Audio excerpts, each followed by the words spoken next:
බුදුරජාණන් වහන්සේගෙන් නිතර ධර්මය අහන කෙනෙක් හිටියා. ඒ කෙනාගේ නම මහානාම.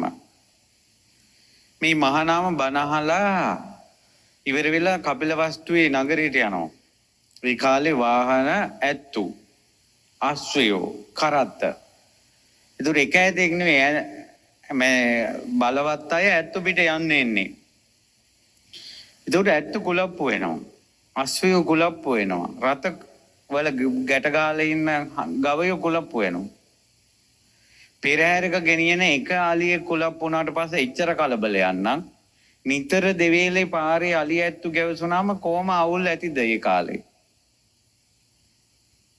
කියනවා ඕවා මැදට ගිහිල්ලා උන් කුලප්පුව නතර කරන්නයි ඒවට මැදිහත් වෙන අයට කෑ ගහලා ඕවා කරනකොට අර කොච්චර බනහලා හිටියත් සාන්තව ඉන්න බෑ.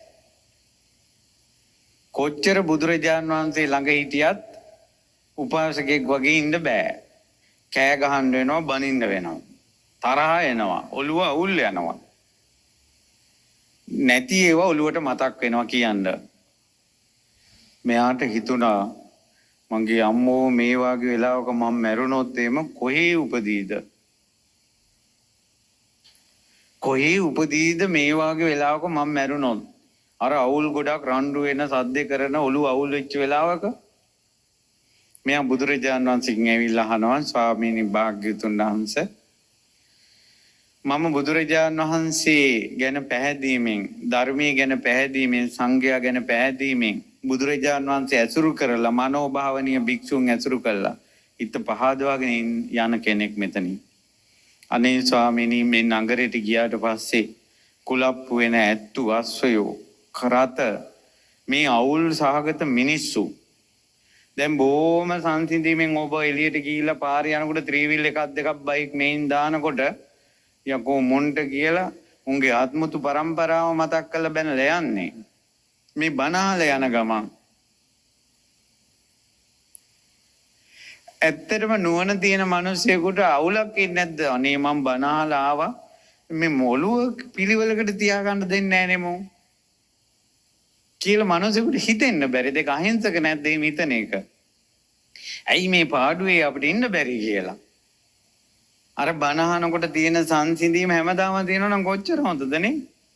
ඔය රණ්ඩු වෙන වෙලාවක මැරුණොත් කොහේ හයිද? ඒක තමයි මහානාම ඇහුවේ. බුදුරජාන් වහන්සේ වදාලා මා බායි මහානාම මා බායි මහානාම බය වෙන්න එපා. එයා ආපු උත්තරේට බුදුරජාණන් වහන්සේ දුන්නේ බය වෙන්න එපා. මහානාම දීඝරත්තං මහානාම සද්ධා පරිභාවිතං චිත්තං. බොහෝ කාලයක් හිත සද්ධාවට පුරුදු කළා නම් කියන්නේ බොහෝ කාලයක් බුදු ගුණ අහලා පැහැදිලා, ධර්මය අහලා පැහැදිලා, සංඝයාගේ ගුණ අහලා පැහැදිලා පුදුම ශ්‍රද්ධාවක් හිතේ තියෙන්නේ. නැවත නැවත පහදිනවා එයා. සද්ධා පරිභාවිත සිතක් ඒක. සීල පරිභාවිත සිතක්. නිතර සිල් ආරක්ෂා කරනවා. කැඩුනොත් සමාදන් වෙනවා. සීල ගැන මම පන්සිල් පද 5 රකින්න ඕන කියලා නිතර සිහි කරනවා. අමතක වෙන්නේ නැහැ ඒක. ඒ නිසා කැඩුනොත් සමාදන් වෙනවා, හොඳට රකින්නවා. කැඩුනොත් සමාදන් වෙනවා. මම පන්සිල් පද 5 රකින්න ඕන කියන එක ඔළුවේ තියෙනවා. ඒ නිසා නිතර නිතර ඒකේ හික්මෙනවා එයා. ඒකට කියනවා සීල පරිභාවිතං චිත්තං. සද්ධා සීල. සුත පරිභාවිතං චිත්තං. නිතර නිතර බණ අහනවා. එයාට සතියක් විතර බණ ඇහුවේ නැත්නම් මේ සතිය මට බණ අහන්න බැරි වුණානේ කියලා ඒක පුදුම අඩුවක් විදිහට දැනෙනවා. ඒ කියන්නේ එයා බණ අහන්න පුරුදු වෙලා ශ්‍රුතය පරිභාවිත කරනවා එයා. පොත් බලන අය නැවත නැවත බණ පොත් බලන්න ඕන. බණ අහන අය නැවත නැවත අහන්න ඕන. ඒකට කියනවා සුත්ත පරිභාවිත කියලා. ඊළඟට ඡාග පරිභාවිතං චිත්තං. දන් දෙන එක නැවත නැවත කරනවා. එකපාරකින් නවතින්නේ නැහැ. නැවත නැවත දන් දෙනවා. ලෝභ නැහැ, අත්තරින කෙනෙක්. පඤ්ඤා පරිභාවිතං චිත්තං. එයා මැරෙනවා කියලා එයා දන්නවා හැමදාම මේකේ ඉන්න බෑව කල්පනා කරනවා. යුතුයකම් ඉෂ්ට කරනවා. අපගේ වසඟේ පවත්වන්න බෑ මේවා කියලා කල්පනා කරනවා. අටලෝ දහම මිනිසයාට එනවා ලාභ යසායස නිന്ദා ප්‍රශංසා එයා කල්පනා කරනවා. අනිත්‍ය ගැන කල්පනා කරනවා. ඇත්තට මොහොන දෙනවා. ආවේගශීලී වෙන්නේ නැහැ. ප්‍රඥාවන්තයි. නැවත නැවත ප්‍රඥාව පුරුදු කරනවා. මහා නාම ඔන්න ඔය වාගේ කෙනෙක් මැරෙනකොට කොයි විදිහට මැරුණත් එයාගේ මිනිය සත්තු කෑවත් පණුව ගැහුවත් හිවල්ලු කෑවත් බල්ලු ලෙව කෑවත් ඒක භූම දානය කළත් පුච්චුවත් පාරයිනේ කුණු වෙවි තිබ්බත් එයා මරණයන් මත්තේ සුගතිය යනවා.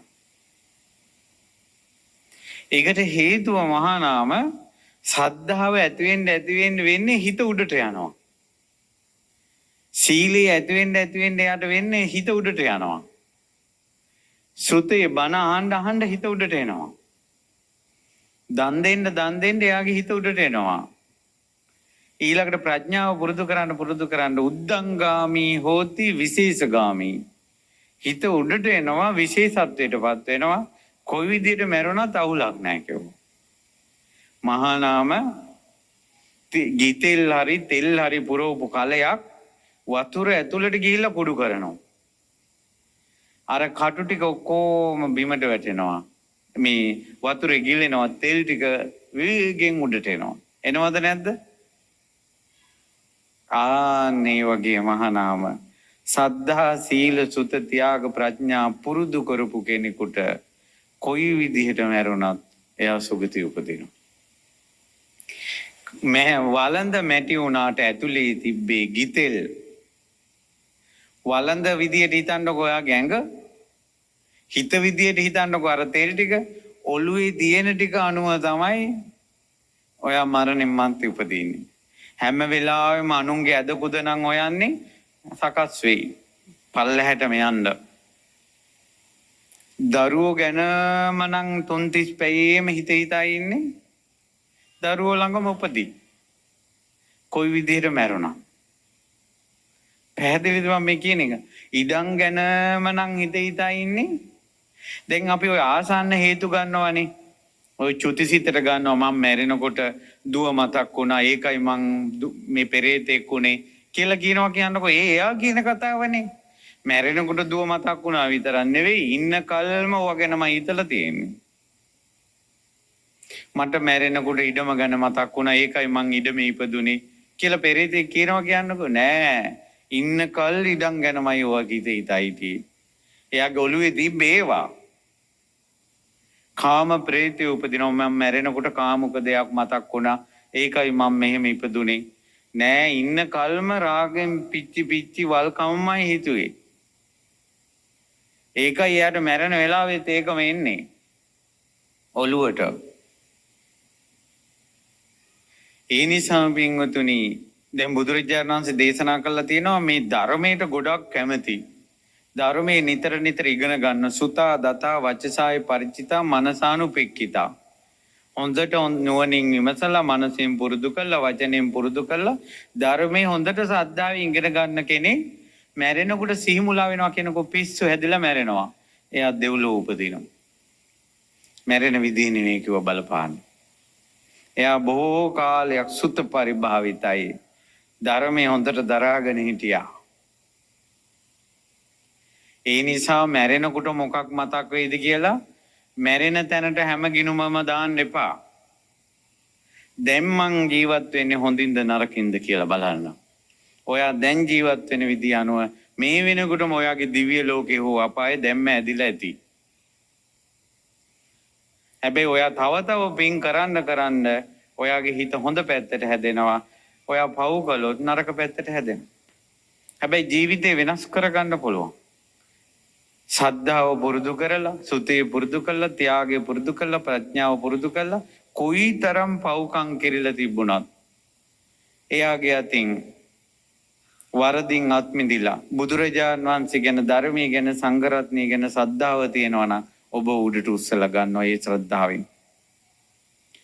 දැන් අවසාන වශයෙන් කියන්නම් කතාවක් මේකටම බුදුරජාණන් වහන්සේගෙන් බණ අහලා සද්ධාවන්ත උපාසකෙක් ඉන්නවා පන්න දීලා බුදුරජාණන් වහන්සේ වෙනුවෙන් ධර්මය අහනකොට පිනා යනවා. සංඝයා දැක්කට පස්සේ තමන්ගේ දරුවෝ වගේ එච්චර ආදරෙයි. හැබැයි මේ මිනිස්යාට ගෙදර ගියාට පස්සේ පොඩ්ඩක් බොන්න ඕන. මේක හදා ගන්නම බෑනේ මේ මිනිස්යාට. ඔයාලා වගේ. මේ මිනිස්යා ටිකක් ලෙඩ වුණා. අවසාන කාලේ මැරිලා ගියා. බුදුරජාණන් වහන්සේ වදාළ මේ මිනිස්සේ දෙව්ලොව ඉපදුණා කියලා. එදුර මිනිස්සු කතා වෙන්න ගත්තා යකෝ. මේ බීබු මිනිස්සු දිව්‍ය ලෝක යනවා නම් කාටද બોලේ දිව්‍ය ලෝක යන්න බැරි? මහා නාම සාක්‍ය බුදුරජාණන් වහන්සේගෙන් අහනවා. මේ කාරණා බුදුරජාණන් වහන්සේ දේශනා කරනවා. මහා නාම බොහෝ කාලයක් බුදුන් සරණ ගිය. බොහෝ කාලයක් ධර්මයේ සරණ ගිය. යෝකෝ මහා නාම දීඝරත්තම් බුද්ධං සරණං ගතෝ ධම්මං සරණං ගතෝ සංඝං සරණං ගතෝ. බොහෝ කාලයක් බුදුන් සරණ ගිය, දහම් සරණ ගිය, සංඝුන් සරණ ගිය කෙනෙක් මැරුණාට පස්සේ කොහොමද අපායකට යන්නේ කියලා හෙව්වා. මහා නාම හරියටම කියනවා නම් ගොඩාක් කාලයක් බුදුන් සරණ ගිය කෙනෙක්, ධර්මයේ සරණ ගිය කෙනෙක්, සංඝ රත්නයේ සරණ ගිය කෙනෙක් කියලා ඔය සරකාණේ සාක්‍යයට ඒක කියන්න පුළුවන්. එයා ගොඩාක් කාලයක් බුදුරජාණන් වහන්සේ සරණ ගිය කෙනෙක්, ධර්මයේ සරණ ගිය කෙනෙක්, සංඝ රත්නයේ සරණ ගිය කෙනෙක්. එයා අපායට යන්න විදියක් නැහැ කිව්වා. මහා නාම මිනිස්සු නොදන්න දෙයක් තියෙනවා. ওই මිනිස්සයා ලෙඩ වෙනකොට ওই මිනිස්සයාට හදාගන්න බැරුවම තිබ්බේ බොන එක. හැබැයි ওই මිනිස්සයා ලෙඩ වෙනකොටම මුළු හිතෙන්ම බොන එක අත්හැරියා. අවංකවම අත්හැරියා. ඒතකොට ජීවත් වෙලා ඇවිදලා කියලා ඉද්දින් චරිතේ මිනිස්සු දැක්කා, ලෙඩ ඇඳේ චරිතේ මිනිස්සු දැක්කේ නැහැ. ඒතකොට එයාට එක අඩුපාඩුවයි තිබ්බේ. ඒ අඩුපාඩුවත් එයා හදාගත්තා. එයා සුගතිය ගියා. සෝතාපන්න ඵලයටපත් වුණා. ඒ නිසා ඔයාගේ අඩුපාඩු ඇති. අඩුපාඩු හදාගන්න වීරිය ගන්න ගමන් බුදු ගුණ අහන්න, ධර්මය අහන්න, රහතන් වහන්සේලා ගැන අහන්න. හදවතේ ශ්‍රද්ධාව තව දියුණු කරගන්න. ඊට පස්සේ මට පන්සිල් රැක ගන්න ඕන කියන හයියේ ඉන්න එල්ලිලා. කැඩුනොත් සමාදන් වෙන්න. කිසිම සිල්පදයක් ගන්න නැතුව ඔහේ ඉන්නවට වැඩිය පන්සිල් ගන්න එක වටිනවා. නිරුවතින් ඉන්නවට වැඩිය හන වැරැල්ලක් හරි ඇඳගන්න එක වටිනවද නැද්ද? ඒ වගේ. ඒතර පන්සිල් ගන්න එකට වැඩිය කැඩි කැඩි හරි සමාදන් වෙන එක වටිනවා. කැඩි කැඩි සමාදන් වෙනවට වැඩිය ගොඩක් කාලයක් මේක රකින්න එක වටිනවා. ඒ වගේ ටික ටික උඩට එන්න පින්වතුනි, බෑ කියන්නේ නැතුව, අමාරුයි කියලා කියන්නේ නැතුව, ඔයා තුලින්ම මිහි පිට ඔයාගේ දෙව්ලොව දැම්ම හදාගන්න. මේ හදාගන්නේ දෙව්ලොවක්. කටින කළා ඔයාලගේ ලෝකෙ ඔයාලා හදාගන්නවා. දන්හල් දීලා ඔයාලගේ ලෝකෙ ඔයාලා හදාගන්නවා. මේ ඉන මිනිස්සුන්ට අද මේ ධර්මශාලාව වායු සමීකරණය කරලා පහසු අය අපහසු අයට ආසන පනවලා බිම ඉඳ ගන්න අයට ඒ පහසුව සලසලා බණහන අයට උපරිම පහසුව සලසලා ඔයාගේ ලෝකෙ ඔයා හදාගන්න. හාමුදුරුවන්ට බයින අය එයාලගේ ලෝකෙ එයාලා හදාගන්න. හාමුදුරුවන්ගේ ඇදකුද හොයන එක අන්දනේ කඩාගත්තද? අර ගෑනිත් එක හිටියද? මේකත් එක හිටියද? අන්න YouTube එකේ, අන්න Facebook එකේ බලා අද කාලේ ආමුදුරෝරු කියලා සංඝයාට බැන බැන ඉන්නකොට එයාගේ ලෝකේ එයා හදා ගන්න. හාමුදුරුවොත් එක තැනකට යනවා, මෙයත් ඒත් යනවා. දෙගොල්ලටම ආයේ යන්න පුළුවන් එක තැනකට. එහෙම නෙවෙයි, එයාලගේ ලෝකේ එයා ගියාවේ. මට බුදුරජාණන් වහන්සේ ඉන්නවා, ධර්මයේ ඉන්නවා, රහතන් වහන්සේලා ඉන්නවා. ඔයාලට සාරිපුත්ත මහරහතන් වහන්සේගෙන් වැරද්දක් උන්නේ නැහනේ. මොගලම් මහරහතන් වහන්සේගේ වැරද්දක් උන්නේ නැහනේ. අඟුලිමාල මහරහතන් වහන්සේගෙන් වරදක් උන්නේ නැහනේ. මහා කස්සප මහරහතන් වහන්සේගේ වරදක් උන්නේ නැහනේ. ගුණ හිතන්න බැරිද? ඔයාලගේ ලෝකේ රහතන් වහන්සේලා වඩා හින්දා ගන්න. ඔයාගේ ශ්‍රද්ධාව ඔයා හදා ගන්න. මේකෙන් එතර වෙන්න. ඔය බැන බැන ඉන්න නර පණුවන්ගේ ලෝකෙට යන්නේ නැතුව. ඒ නිසා වෙන්වතුනි, අද කියපු කාරණාව අනුව යම් දෙයක් හිතන්න. මට ගුණ කොල්ලත් හිතට කියන්න තරම් ලොකු දැනුමක් ඥානයක් මට නැහැ. පුළුවන් විදිහටයි කිව්වේ. හොඳට ජීවත් වෙන්න. තුනුරුවන් සරණ ඇති කරගන්න. පන්සිල් පද පහවත් රකින්න උත්සාහ කරන්න. මැරෙනකොට මොකක් මතක් වේද ඔය හිතන්න එපා. මැරෙන විදිහ ප්ලෑන් කරන්න එපා. ඔයා දැන් ජීවත් වෙන්නේ හොඳට නම් මොන විදියට මැරුණත් ඔයා හොඳ තැනකට යයි. ඔයා දැන් ජීවත් වෙන්නේ නරකට නම් මැරෙන වෙලාවේ පිරිත් නෙවෙයි බුදු පිළිම දාක් වටේ ගෙනල්ලා තිබ්බත් ඔයාගේ ලෝකේ වළක්වන්න බෑ.